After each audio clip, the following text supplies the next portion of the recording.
但是刑警大队的专案小组经过长时间修正以后，全副武装发动搜索，就伫嘉义市查获诈骗集团的基盘。这个不法集团就是假民间借贷公司以小额放款名义来锁定有资金需求，不过信用不良，无法度向合法金融机构借贷民众，借此骗取个人资料进行不法。该案除了逮捕3名嫌犯，并查获电脑主机、监视器以及劣质毒品等犯罪工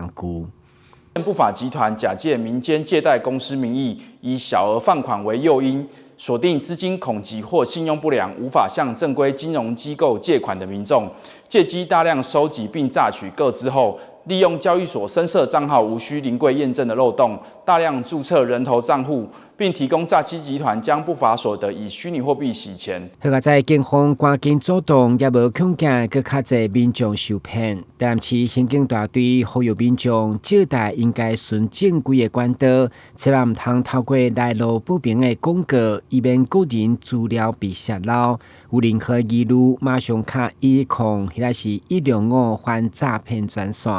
台南新闻管制采访报道。